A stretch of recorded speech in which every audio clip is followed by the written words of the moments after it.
Hello friends, in the continuation of ENT lecture, virtual classes, I will continue with the previous class topic, which is tinnitus. And today we will conclude the topic. In the introductory segment of the tinnitus, we have gone through the etymology, the definition, and the types of tinnitus we commonly encounter in uh, general practice. So let me share the PowerPoint presentation with you, and let me expand it. Let me expand it first. Okay, pointer will take a pen now. So from the very beginning, if we'll have a recap of this tinnitus is hearing of abnormal sounds which is supposed to be generated in patient's head in the absence of external stimulus. So if I can repeat the definition, tinnitus is appreciation of an abnormal sound which is thought to be generated in patient head in the absence of an external stimulus. So in the previous class also we have mentioned that uh, variety of normal sounds, normal in the sense are which are called as somato sounds. Somato sounds are is a routine in which the patient can appreciate different kind of sounds from the structures which are present adjoining or surrounding the middle ear, internal ear, or the temporal bone.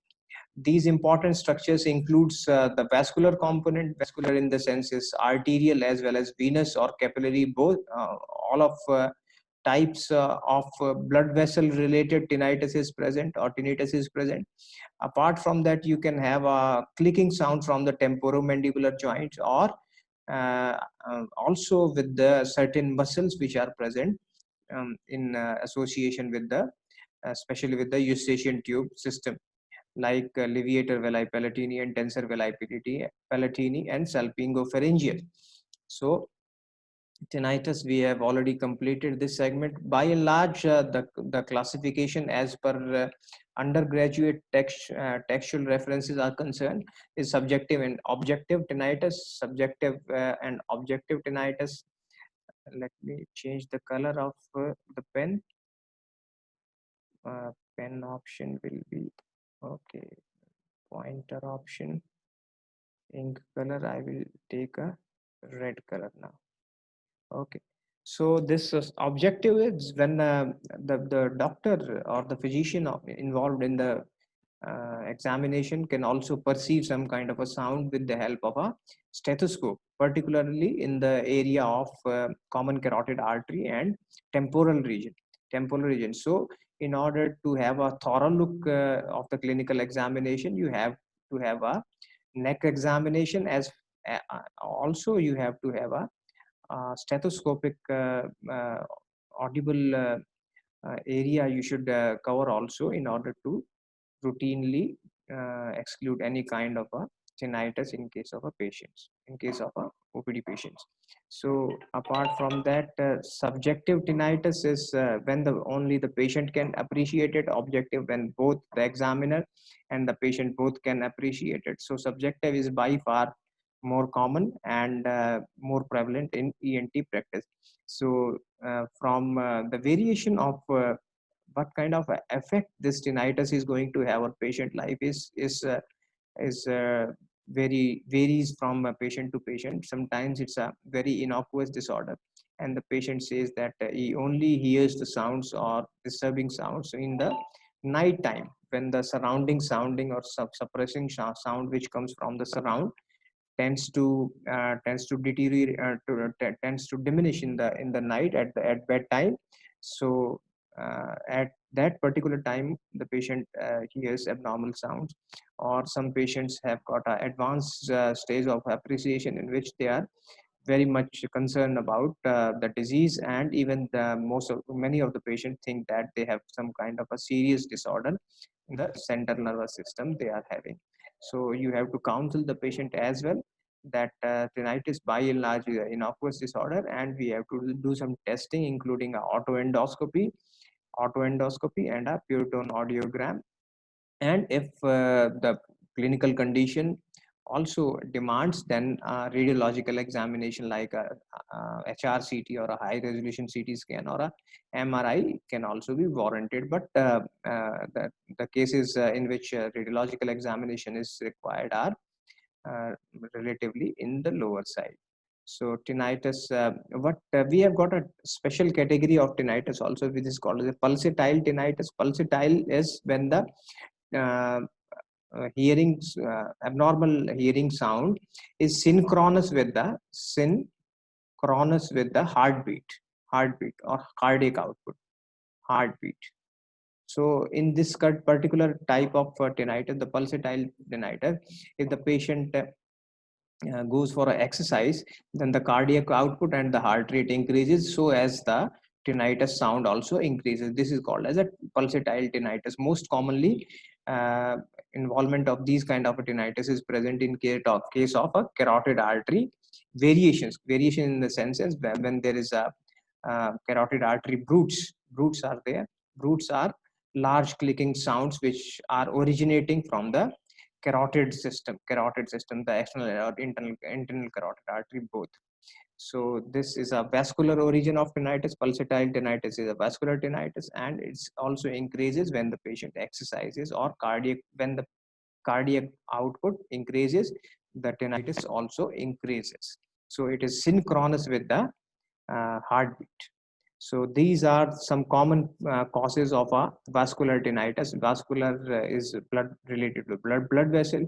The most common is AV malformation, AVM, also called as AVM. Now, routinely in a vascular system, you can see artery is divided into arterioles, smaller arterioles, and then arteriole into a capillary bed, and here the oxygen which is carried by the oxyhemoglobin is rendered into the or sent into the tissue which uses it, and then this is continued as a venule and then the vein. So this is venule, and this will be the vein, a larger vein, and in between the arteriole and the venule will lie the capillary system, which are obviously very small, single layered or single endothelial layered blood vessels. So if the capillary bed is absent, then a directly shunting of arteriole into a venule will be there. So shunting of a direct shunting of a arteriole into a venule is called as arterial venous malformation. And the in place of these small capillary beds or small capillaries, the patient has got a large blood vessels, and the velocity in case of a blood pressure also increases in this case because of the change in the nature of the anatomy. These are obviously some congenital malformations. These are not acquired malformations. The dilation is totally pathological in some cases. This is not AVM. AVM are congenital, and they are vascular changes in the capillary bed, and which leads to direct shunting of draining of the arteriole to a venule. And this lacking of this capillary bed leads to a large blood volume which directly is drained from a arteriole to a venule, and hence the blood pressure in that particular segment of the vasculature is increased, and the patient can appreciate this enhanced vessel velocity of the blood as a sound which is called as tinnitus in this case. So AVM are congenital malformations of the capillary bed. So this can lead to enhanced appreciation of a sound, probably because of the enhanced velocity of the blood. What is a blood pressure? Blood pressure is a lateral pressure exerted on a uh, on a wall of a blood vessel is called as a blood pressure. So in case of a loss of this capillary, the patient can have a increased velocity, and hence the blood pressure, and the patient can appreciate this increased velocity as a sound and can be called as a tinnitus in this case of a AVM. Next is a vascular tumors. These are the tumors which arises from the wall of a vessel, So the numerous tumors also can lead, because they are highly can have a enhanced blood supply or richly supplied by blood. So because these blood vessels, especially of the internal carotid artery, when you go through the internal carotid artery, the first division of the internal carotid, doesn't have any kind of a branches in the neck like the external carotid artery, which has got 7 branches. Internal carotid, the first branch of the internal carotid is itself is intradural, or underneath the dura itself. So there is no branch of the internal carotid artery in the neck. So these blood vessels are so close to the internal ear system, then that the internal ear can pick these enhanced vasculature or enhanced velocity as a perceived as a sound, and hence called as a vascular tinnitus. So and AVM and vascular tumors, next cause of a pulsatile tinnitus will be a venous hum. Venous hum is a low intensity sound, and you can see in this case of a vessel, if there is a ectasia or a dilation of congenital abnormal presentation of a vein, and in a dilation part, the blood can, like a eddy current, can circulate like this. So this eddy current formation in a dilated part of a venous channel can lead to a enhanced appreciation of a sound by the patient, which is called as a venous hum. It's a monotonous single intensity sound which is heard by the patient, and these venous hums are as a result of the formation of eddy currents by in the vasculature of the vein itself. So there is circling or whirling of this blood in a low velocity, and the patient can appreciate this velocity as a sound, and this is called as a venous hum because of the eddy currents. So variety of conditions can lead to a venous hums, so right from the cardiac murmurs, anemia, benign intracranial hypertension, thyrotoxicosis, or grave disease, pregnancy, and a dehiscent jugular bulb. You are well aware of the fact that in the sector of anatomy, in the section of anatomy, we have gone through that the floor of the middle ear is found by jugular bulb. Bulb is a dilation, and when the sigmoid sinus in which all of the dural sinus is drains, is continues as a internal jugular vein in the neck. So let me show you.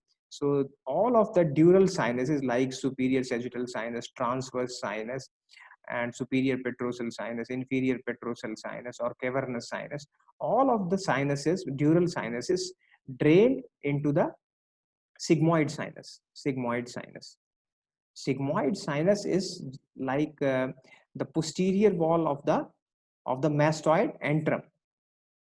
So this sigmoid sinus, it has got a dilation in the floor of the middle ear. This is supposed to be the middle ear, and it is continued. This sigmoid sinus is continued as an internal jugular vein in the neck. So this is called as jugular bulb. So this jugular bulb or internal jugular vein commencement, starting of an internal jugular vein, is jugular bulb. So this dilation depends upon the thickness of the bone available between the middle ear and the jugular bulb. Sometimes the bone plate, which is present in almost all of the cases, is not present. This is called as dehiscent jugular bulb, and this can be appreciated in an endoscopy also as a rising sun sign, or the patient rising sun sign is, you can observe a shadow behind the intact tympanic membrane, and patient can have also a pulsatile tympanic membrane also in this case. So a dehiscent jugular bulb itself is not a pathology until, but in case of a exploration of the middle ear, you need to take care of this jugular bulb. So the tumors of the jugular bulb are also there, which is called as glomus jugulare. The tumor of this jugular bulb is called as glomus jugulare. Glomus tumor. Glomus is a paraganglioma. Glomus tumor is a paraganglioma. Paraganglioma. Ganglioma. And this tumor, this glomus body tumor of the jugular bulb is called as glomus jugulare. glomus jugulare. It's a most common tumor of the middle ear, which arises from the jugular bulb, which is the commencement of the internal jugular vein and continuation of the sigmoid sinus. So glomus jugulare is a tumor of the most common tumor of the middle ear. And pulsatile, we have already gone. Persistent stapedial artery is very, very rare, but it happens to be a branch of, I think, internal carotid artery again. Ectopic carotid artery, ectopic is abnormally positioned or abnormally branched, is called as a ectopic, or abnormally placed. Anatomically abnormally placed is called as ectopic carotid artery, which is not supposed to be there. And you can also have, in case of vascular tinnitus, these are the topics we have already discussed. In case of a neuromuscular, you can have a palatomyoclonus. Clonus is a clonic movement or a sudden jerky movement. Myo is a muscle, palatal muscle. So there will be a palatal jerky movement, or a tonicity or a clonicity of a muscle can lead to a abnormal appreciation by the patient as a tinnitus. The next is a stapedial muscle. Spasm can also lead to a tinnitus in some patients, because the muscle arises from the pyramid in the posterior wall of the middle ear and inserted into the neck of the stapes. Also, in some cases, a patulous eustachian tube can also lead to tinnitus. What is a patulous eustachian tube? Eustachian tube is normally closed. It only opens during yawning and swallowing, etc. But in abnormally patent eustachian tube, which is open most of the time and is not closed, is called as a patulous eustachian tube, which also is a pathology, because it can lead to a hearing loss also.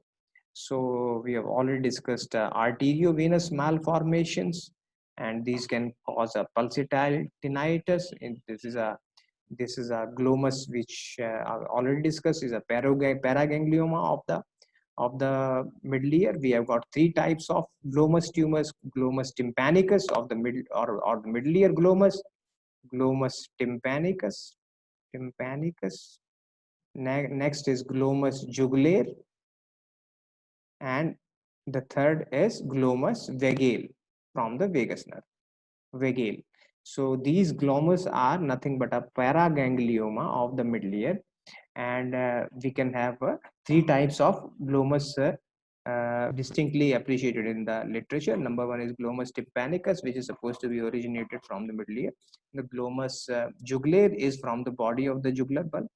Jugular bulb is commencement of the internal jugular vein, and the third one is glomus vagale, which is present in the medial wall of the middle ear and usually arises from the vagal component. So in order to already discuss that, this is called as a red rising sun sign, or a rising enhanced lesion behind the intact tympanic membrane, which gives a shadow of a reddish mass behind the intact tympanic membrane, called as a rising sun sign.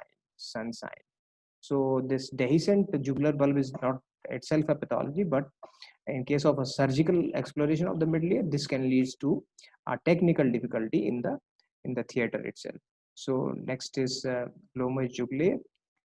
Venous hum, I have already discussed that this is a slow eddy current moving, especially in the venous chamber also. So this can also lead to a appreciation of a slow monotonous sound appreciated by the patient, and is called as a venous hum. Next is a BIH. BIH is also called as benign intracranial hypertension. The previous term which is used for BIH is pseudotumor cerebri. Pseudotumor cerebri. Pseudo is a false tumor of the cerebrum. It's not a tumor. And the common clinical presentation will be obese female with a episodic headaches, and with a papilloedema. What is papilloedema? Papilloedema is the edema of the optic disc rather. So this can also lead to hearing of abnormal sound in some patients. So BIH treatment is obviously diuretics, and even some patients in which there is a entrapment of the CSF, and there's the dilation of the lateral or third or the fourth ventricle, then you have to do a shunting also. This is called as a the shunting can be done most commonly done in the peritoneal segment. Peritoneal segment, this is called as subarachnoid peritoneal shunting. Neuromuscular, we already discussed. This is a palatal myoclonus, which is a intermittent contractual behavior of the muscles, especially of the soft palate, which are present adjoining to the eustachian tube. The muscles primarily are TVP, tensor villi palatini, levator villi palatini, and superior constrictor. So already discussed that. Now, apart from that, some other disorders which can lead to subjective tinnitus we'll also discuss here. Number one is presbyacusis, by far the most common cause. By what is presbyacusis? Age-related degenerative hearing loss. Age-related degenerative hearing loss called as presbyacusis, like a presbyopia, or a presbyphagia or presbyphonia. What is presbyphonia? Is again voice changes and swallowing changes because of the degeneration of the basilar membrane, loss of cilia, and degeneration of the even the retrocochlear central nervous system pathway. Also, the patient can have a reduced hearing acuity with the age. This is called as presbyacusis. So majority of the cases will have a in case of a tinnitus will have a presbyacusis. So next cause will be NIHL, noise induced hearing loss. Otosclerosis is again a hardening of the or loss of a spongy bone, which leads to a fixing pathology of the stapes, which is called as otosclerosis. Also, in case of a Meniere's disease, the patient will have tinnitus. Meniere's disease is a triad or four syndromic appearance, which includes sensoroneural hearing loss. What is a Meniere's disease? It is described by prosperous Meniere's, and a very common syndromic appearance, and a most common, if you can say, a hearing loss syndrome, which is present in which is presented in a ENT OPD. This includes a sensoroneural hearing loss, a vertigo, a peripheral vertigo, and vomiting. Vomiting and fullness. So the syndromic appearance of sensoroneural hearing loss, which is progressive and non-recoverable. Progressive, each episode of a Meniere's disease will lead to a higher degree of sensoroneural hearing loss. Meniere's disease is again divided as a probable, definitive, and established criteria also. So Meniere's disease is a syndromic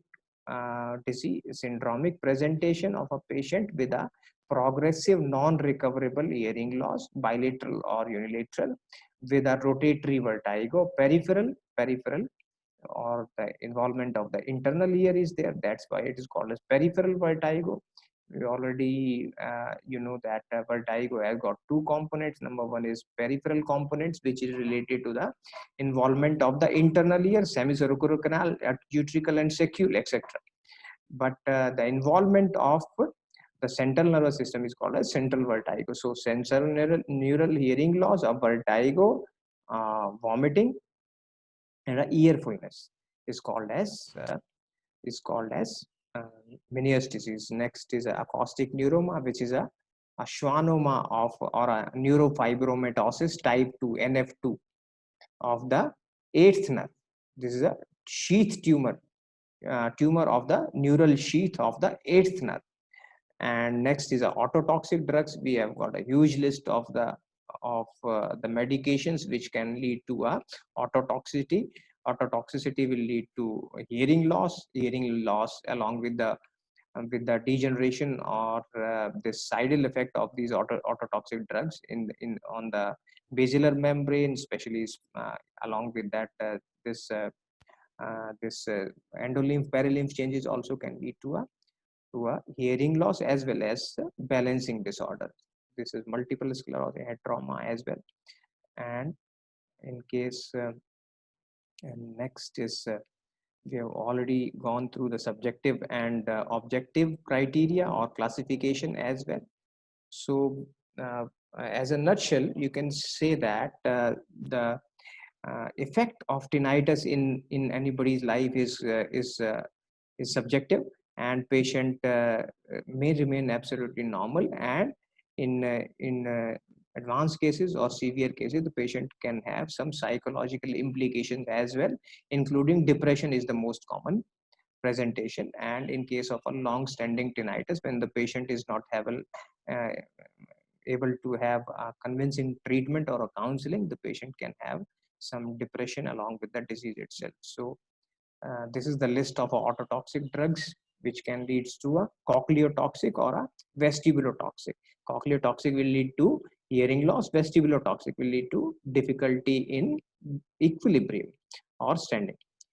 So these are some aminoglycoside class, chloramphenicol, broad spectrum antibiotics. These are loop diuretics and some anti-metabolite drugs, chloro and anti-malaria medicine. All of these medication can lead to some deleterious effect on the basilar membrane, which can lead to loss of cilia, fracturing of the cilia, ultimately hearing loss.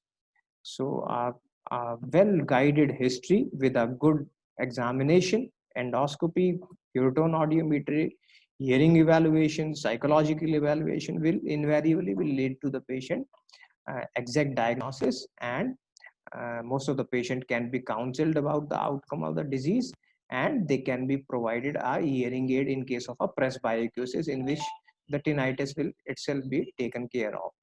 So there are variety of treatment also available as far as pharmacological treatment is concerned, but none of them has got a established consensus in the ENT fraternity. The most commonly drug which is used for tinnitus nowadays is carovarin.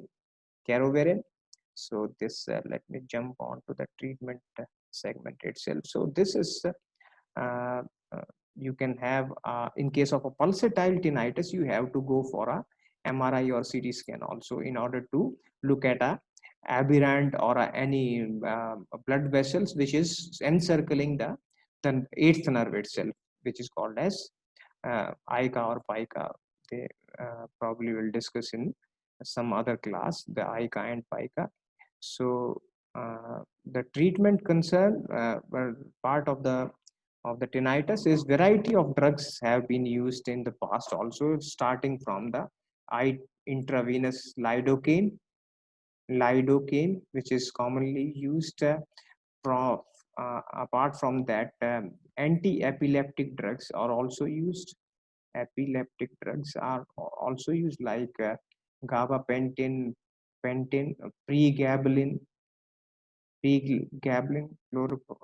apart from that, anti this phenytoin sodium, carbamazepine, all are anti-epileptic drugs, but also used to suppress this sodium channel also in order to compress the sound.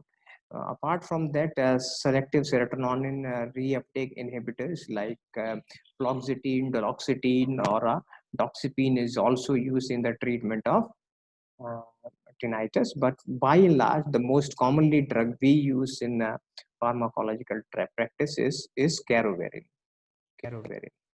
So it is available is in a 20 milligram of a strength, and it is given as a BD dose for at least 3 weeks in order to manage the patient. About 55% to 60% of the patient will respond with the treatment. Some people also use this anti this what you called as uh, uh, fluoxetine, fluoxetine and alprazolam, clonazepam, clonazepam.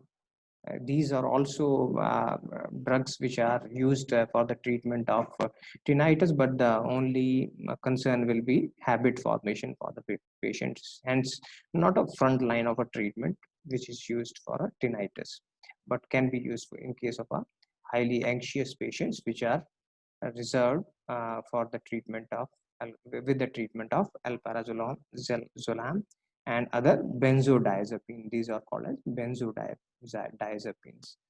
So apart from that, you can use a tinnitus masker also. Tinnitus maskers are devices which are used to, you can see that these are the multiple treatments are available. You have to stop the smoking.